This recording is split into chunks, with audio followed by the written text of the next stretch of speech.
Capítulo 25. La gracia concedida a los creyentes aumenta el número de los seguidores del Señor. Aparición de evangelios falsos.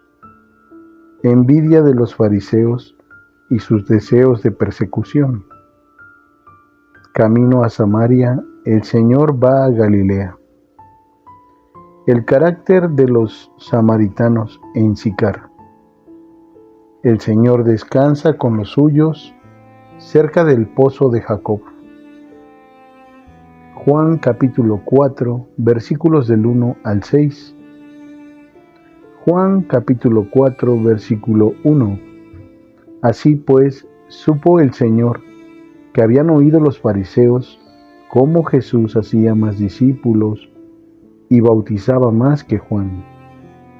Juan capítulo 4, versículo 2. Aunque Jesús mismo no bautizaba, sino sus discípulos.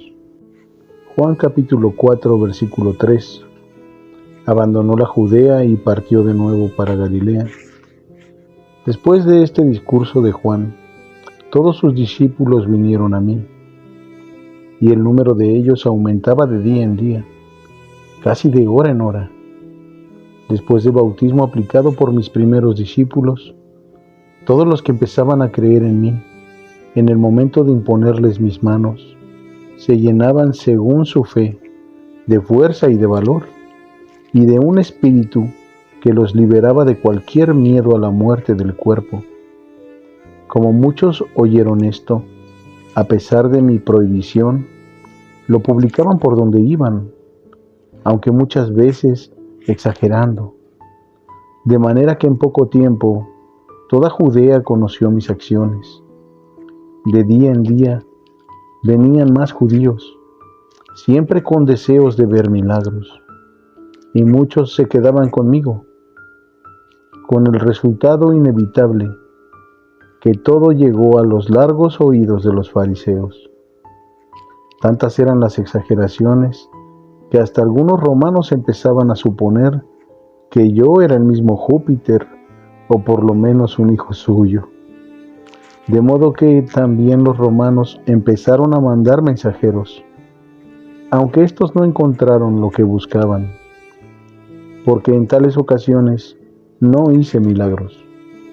De esas exageraciones pronto surgieron una serie de evangelios falsos que desfiguraban el verdadero.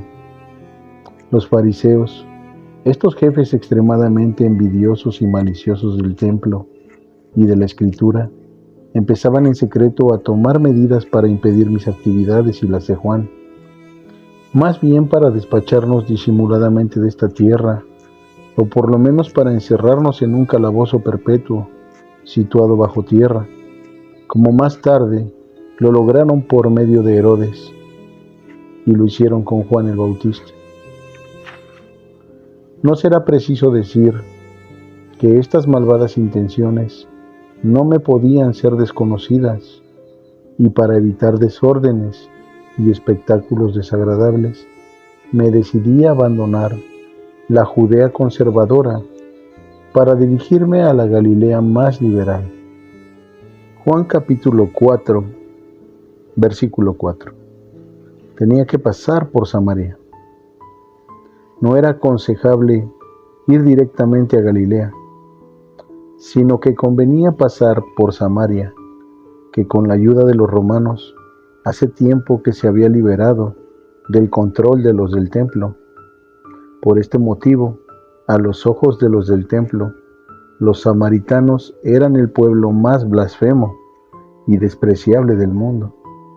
En cambio, los servidores del templo eran tan despreciados por los samaritanos que, para mostrar a alguien su desprecio, le llamaban fariseo del templo.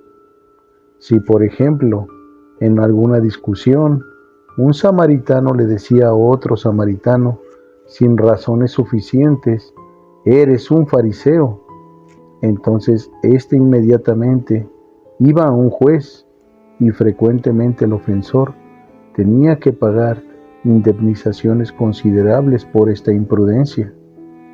Se comprende que no era aconsejable para los fariseos pisar tierra samaritana.